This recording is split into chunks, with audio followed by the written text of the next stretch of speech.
Hello, middle school, and welcome to our third lesson online. Yes, it's been 3 Wednesday nights to meet like this, and I know that seems like forever. Tonight, we're going to be in Genesis again. We're continuing to work through the Bible. Remember, we are starting back in the Old Testament, and we've looked at some things already. So go ahead and get out your Bibles. You can also find a worksheet that goes along with tonight's lesson if you would like to print that off, if you have the ability to do that, or you can just click on it and look at it later. There's some puzzles and games on there because I know that maybe you've been stuck at home a little too long. Now we're going to talk about a man who was stuck in one place for a while, but God takes him to a totally different place. I'm broadcasting tonight from my classroom at school because I figured it just gave you a little bit different background. You guys can see all the history stuff behind me. And I thought that would give us a chance to see something different. Well, we're going to look at a man who saw something different. It was a different culture, a different place. His name's going to be Abram, so let's go ahead and get started. But before we do, let's just remind ourselves. 2 weeks ago, we looked at Noah, and we looked at his sons. We looked as they began to spread out over the earth and found themselves repopulating. Noah lives a long time even after the flood. We also talked last week about the Tower of Babel. You may remember that we looked at this group that were going to build this tower that reached into the heavens. And in reaching into the heavens, they thought that they were glorifying themselves. It was all about who? It was all about them. Remember, we even looked at the verse here. So, they build this ziggurat, and we may have been a new word for you. And this verse we looked at, and it basically said what? That they were only concerned with themselves. It was all about who they were. Let us, ourselves, right? Well, maybe in this time of isolation, you have found out there is more to the world than just yourself. Yeah, there is a God, and I hope your family is continuing to worship Him on Sunday mornings as well as in your daily lives. Well, we're now going to look at the story of Abraham. So Shem through Abraham, there's several people there in the story. And then Abraham will trace all the way down to Jesus before we're done with this study over the next 2 years. So these are the records. I'm in Genesis 11. Now these are the records of the generations of Terah. Terah became the father of Abram, Nahor, and Haran. So 3 brothers. And Haran became the father of Lot. Haran died in the presence of his father. So he loses a brother, Abraham does. Terah loses a son.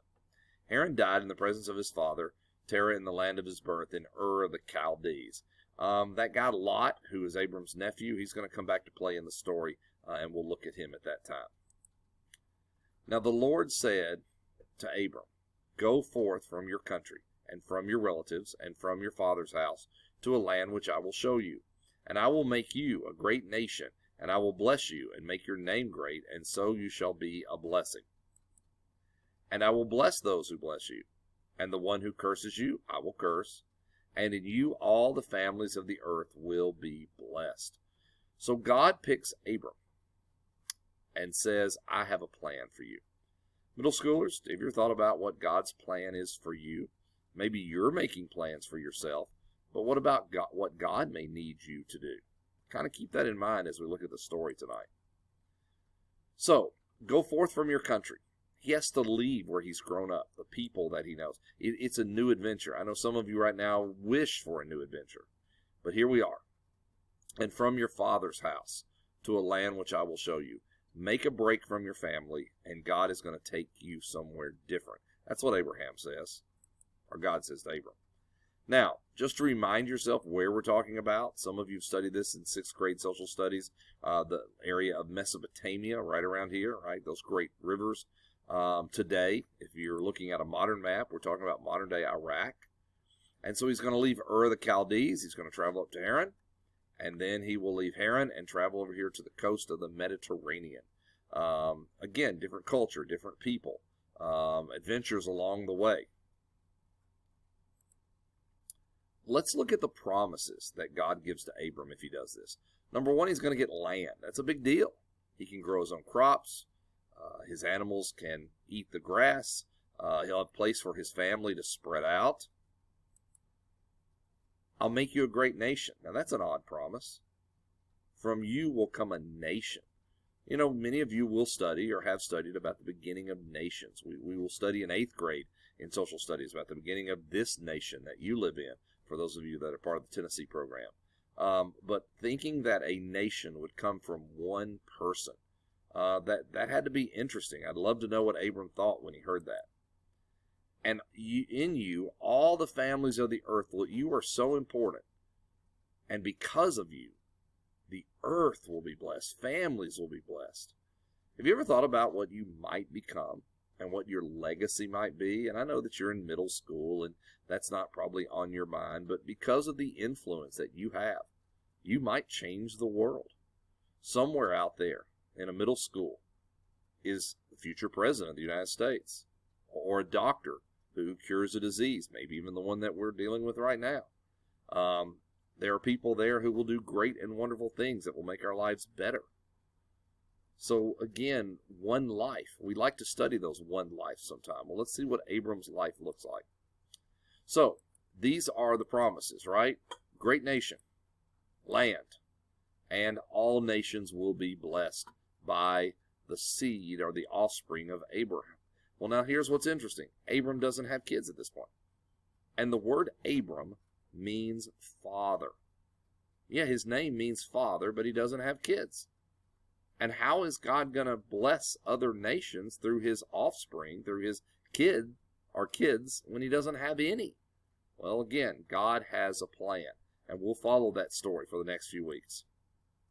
So, in these three promises, the first two promises focus on one nation, that God is going to use him to make a nation, and the other one says that God will then bless every nation because of this.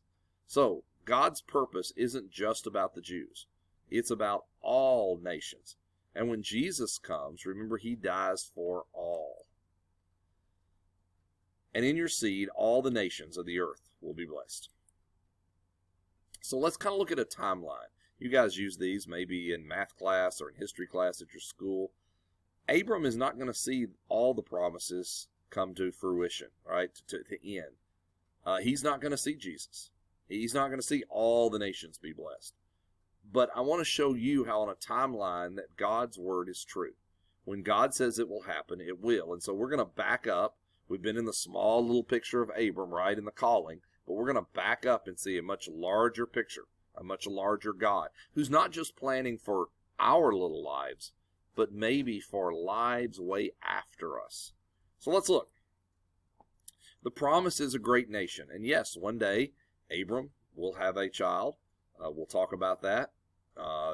His generations will go on, and many of the stories you know in the Bible are from his family and people related to Abram. They even are proud they're related to him. We'll see later. So a great nation will be made. Now they'll go into slavery for 400 years, and they'll be rescued by Moses and God. You may remember the plagues. Again, things we'll study in the future. And they will get land. They will go back to the promised land, and they will get Canaan. And there they will establish the nation of Israel. But that's not the end of the promise. That's the first and the second.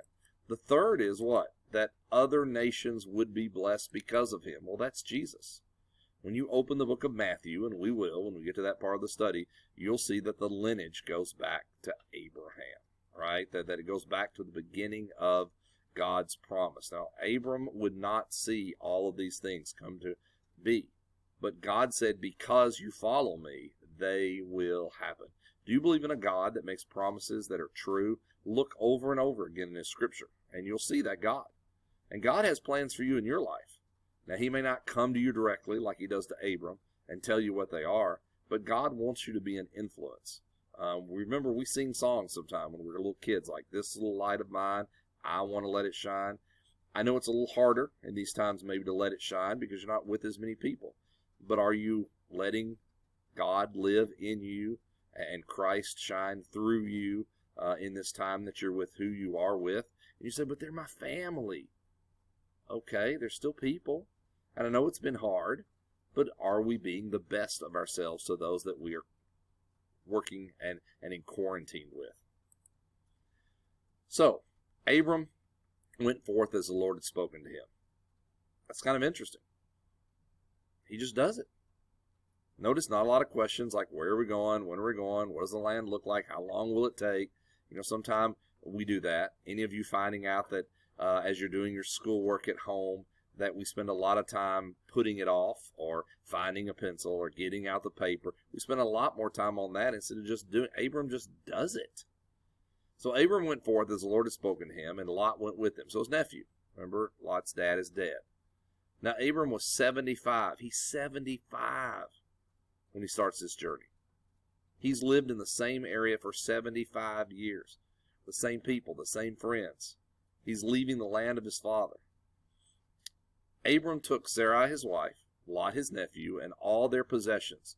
I don't know if you've ever been to a house where someone has passed away and they're having an estate sale. They're selling all the things that person had acquired in their lifetime. They're very interesting. Sometimes there's some really neat things there. Sometimes there's some old things there. Sometimes there are things that person saved and we don't know why. They take everything with them, their possessions, after 75 years, and they begin to travel with them. And they're going to set out for the land of Canaan, and eventually they're going to get there. Now remember, I showed you on the map, that's not just a quick journey, right? Let's go back to the map real quick. Probably should have put it in here again. When we go back to that map, and we look at where God had taken them, that's a long way. Notice there on the map, you can see that it's miles and miles and miles. There's even a key there. You may remember your map reading skills from school. And he's traveling with people and with animals and with possessions. And they're doing this by walking and riding. So this isn't just a quick trip for them. This is days and days and days.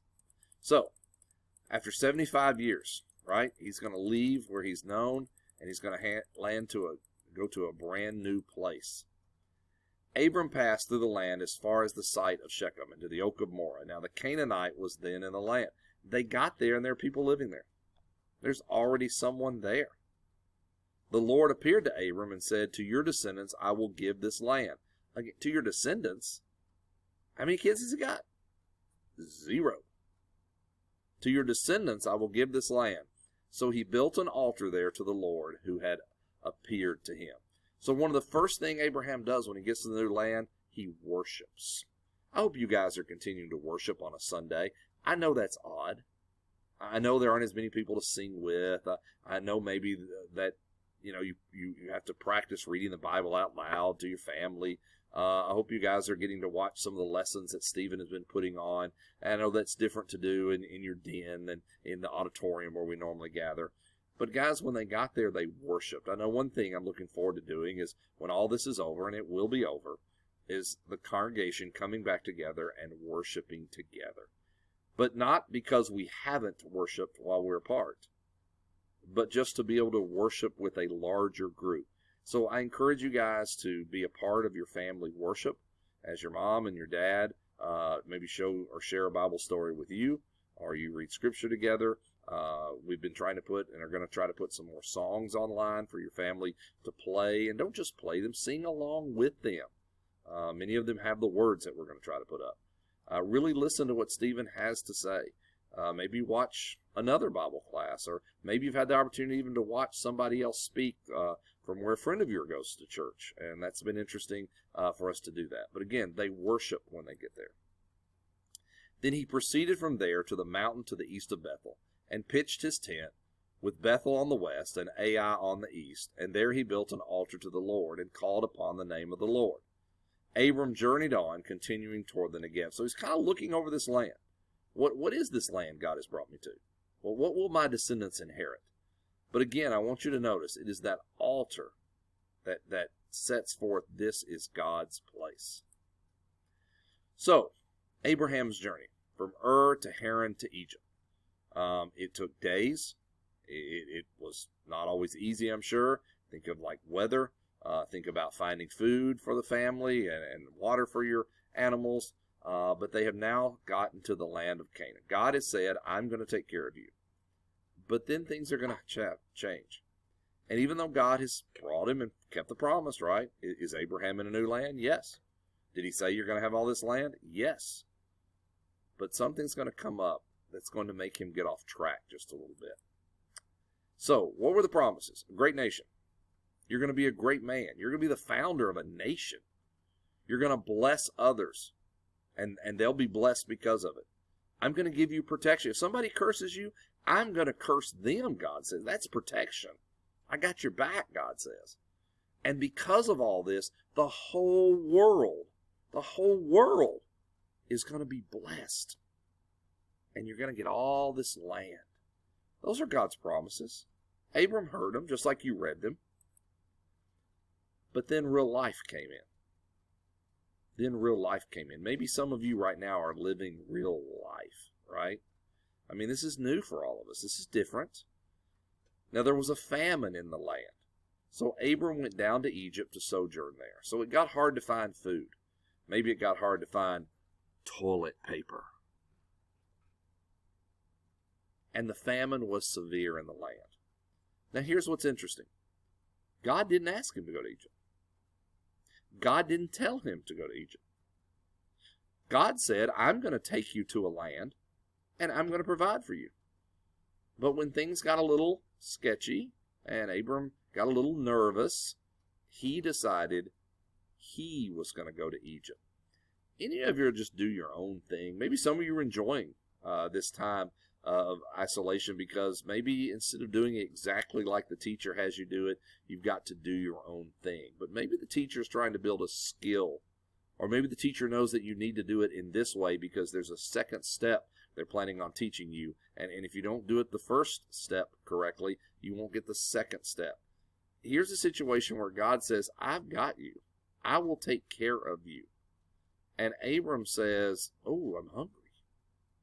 Notice he doesn't ask God. He just decides to move. Guys, God has made us a promise that he will take care of us, even in times like this. And trusting is hard. And just as hard as it for us, it was hard for Abram. And Abram decides to go with his own ideas. Let's see how that works out. It came about when they came near to Egypt that he said to Sarai, his wife, see now, I know that you're a beautiful woman. And when the Egyptians see you, they will say, this is his wife. And they will kill me, but they'll let you live.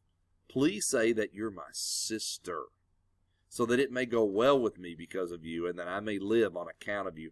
He says, honey, you are so pretty. Hey, that's not a bad line, is it, ladies? You are so pretty that people are going to want you. And when they find out you're married to me, they're going to want to kill me so they can marry you. So let's come up with a deal here. Let's tell everybody you're my sister. You know what that is? It's a lie. He says, let's lie. Let's lie about our relationship. Are any of you finding out that maybe your relationship with God wasn't as strong as you thought it was, and so maybe you're working through that in this time of isolation? Maybe you're going to become stronger because of that. I hope you would. He says, I'm not sure God will really protect me, so let's lie instead. Guys, lying is not a way to handle things. Abram is about to go into an area that's outside of God's blessing. Let's see what happens in the story. It came about when Abram came into Egypt, the Egyptians saw the woman was very beautiful. Pharaoh, and you probably studied pharaohs before, right? The kings of Egypt. Pharaoh's officials saw her and praised her to Pharaoh. And the woman was taken into Pharaoh's house. So here's the deal. This beautiful woman comes to town. Everybody's like, did you, Sarah, right? Therefore, he treated Abram well for her sake. So he's been brought in. Pharaoh kind of sees this new beautiful woman. Now, nothing's going on inappropriate at this time period. But he thinks that he's got to get in good with Abram so that one day maybe he could make Sarah his wife, right? She's already married. And so he gives Abram what? Sheep and oxen and donkeys and servants and camels. I mean, he's like laying it on, saying, hey, I like your sister. Here's a bunch of gifts. I do want you to notice that thing about female servants. That comes back up in the story, not tonight, but in a future time. But the Lord struck Pharaoh and his house with great plagues. What? Yeah, plagues. Now, these are not the plagues that we often think of. Those are going to happen way later in the story with Moses, right? But Pharaoh's house was stuck with plagues. Because, why? Pharaoh thought Sarai was available for marriage, and she's not. And so something has happened, and so he's going to find out what it is. Then Pharaoh called Abram and said, why is this you have done to me? Why did you not tell me that she was your wife? He says, you almost got me in trouble. And things aren't good, and God is sending plagues on us because of you. Guys, do you ever think about how your actions could affect someone else, either right there or way down the line, or how a lie? Imagine you told me a lie about yourself, and I believed it. And I tell other people about this person I know who told me this story, and I tell that story the rest of my life. I never see you again. Guys, that lie goes on. That's why God asks us to be truthful. If people can't believe our everyday speech, why would they believe when we tell them about the gospel? This is important when we put things out there on Twitter, or if we put things out on Facebook. If we're not putting things out there that are true, we're lying. And I don't think most of us like to be called liars. Sometimes we share something without really looking at it or researching it or seeing, is it something that, could even be happening? That used to be called things like gossip.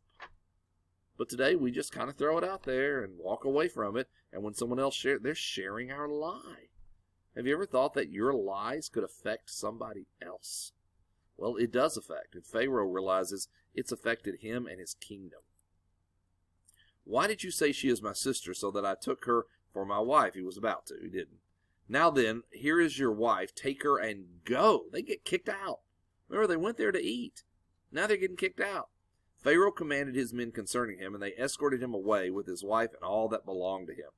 So Abram is getting kicked out of Egypt. He thought he was going there for food, but instead he got in trouble.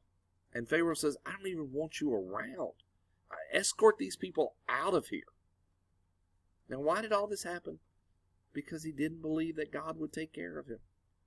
Guys, God's going to take care of us in this. It's going to be trying sometime. Our patience are going to be hard, probably very tried sometimes. But we're going to make it through this. So, here's what I want you to think about tonight. It's not about the famine. It's about your faith. I know right now we're very, zeroed in on COVID-19. But guys, what else is happening out there in the world? What has God told us? That he would take care of us. He would supply our needs. Well, God is taking care of a lot of you. And God's taking care of your family. And maybe he's going to use you to help take care of somebody else. It's about faith, not famine. So let's kind of focus in on God at this time. And remember the blessings that we had that we kind of didn't even realize they were blessings until recently. Maybe they've been taken away from us. Be careful. And a promise is a promise. God said, I will take care of you. I'll bless you. People who bless you, I'll bless them. If somebody had bothered Abraham during the famine or tried to take his food, God would have taken care of that person. And God said, from your offspring, the world's going to be blessed, which means Abram has to live to have kids. God's not going to let him die of hunger. God's promise is a promise. And here's the sad part is, you can't share faith you don't have. I know some of you are in middle school watching this, some of you are older. But do you go to church because your parents make you? Or do you go because you want to learn? And yeah, we want to see our friends, and that's one of the things maybe we can't do right here tonight. But is it your faith? Do you believe these things? One day when you think about following Christ, someone's going to ask you a question. Do you believe that Jesus Christ is the Son of God? Do you have that faith? And we're required, when we become Christians, to share that faith. Even when times are tough. See, Abram should have stayed in Canaan. That's where God was going to take care of him. But Abram decides to go outside of God's will and do something else. We're going to see that this gets him in trouble later in his life too. Sometimes we're developing bad spiritual habits. Well, it's about your faith, not about the famine. A promise is a promise, and you can't share faith you don't have. Those are some things I think we get out of tonight. Well, you're on a journey. It doesn't seem like it because you're stuck in the same place. And you thought, remember those trips you've taken with your family in a car, and you thought, oh, how long do I have to be with my family in a car? Well, you're going to be longer than that in the house, aren't you? Abram took that journey, and he took it with God. it wasn't always perfect, not because God isn't perfect, but because we often go off the trail, right? So I want to leave you with a song, and I really debated which song to go with tonight. I had several options. I almost went with one that you probably know from VBS, Father Abraham, right? Father Abraham had many sons had Father Abraham. And then you do all the little hand motions, and we have fun. And that's a great fun song. And maybe we need to do that because we've been trapped inside and we need a little exercise. But I found this one that I really liked, talking about Abraham and about his journey. And so I'm going to close tonight with this song. I miss you guys. I told you we were going to try to do Jeopardy. Well, we've done 3 lessons online that you can go back and rewatch. We started with creation. Next week, I'm going to do a Jeopardy. Are you ready? Maybe you want to get your family together. And because you know these lessons, I hope you do very well on the Jeopardy, right? Come on. So next week, there'll be a family activity for you and some other things. But let's close out tonight with a little song. Here we go.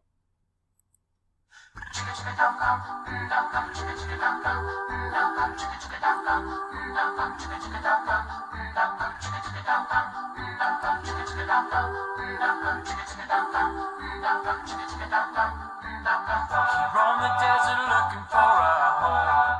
The only thing he knew was God said go. He didn't question when or why or where. He knew Jehovah was already there. Father Abraham trusted God no matter the plan. Father Abraham, all you needed was a word from the great I am. Father Abraham always kept God's promises in your hand. Father Abraham, I've always wanted to step out on faith. Now I know I can. Thank you, Father Abraham.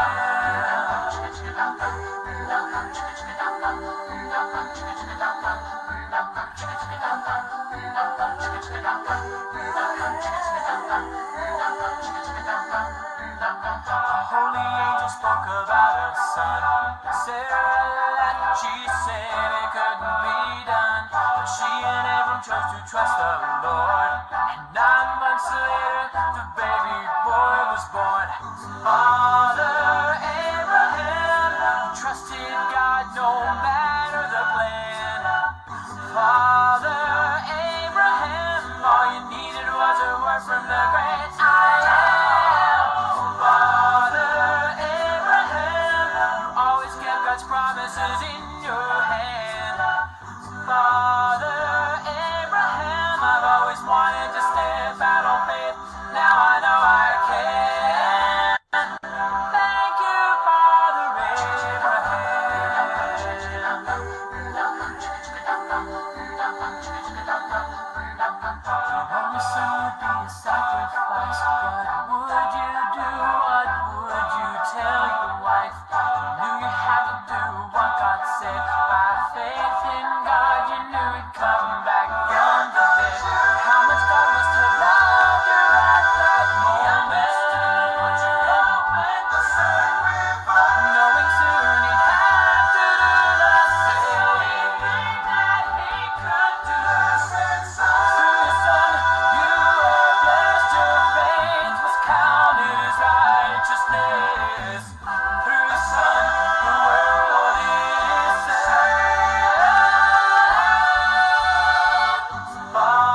So, Father Abraham, he trusted God's plan.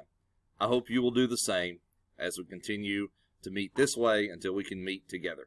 I look forward again to seeing you guys in person soon, but until that time period, we'll keep doing these lessons. And again, next week is Jeopardy, so study up. Take care. God bless. Miss all you guys. See you soon.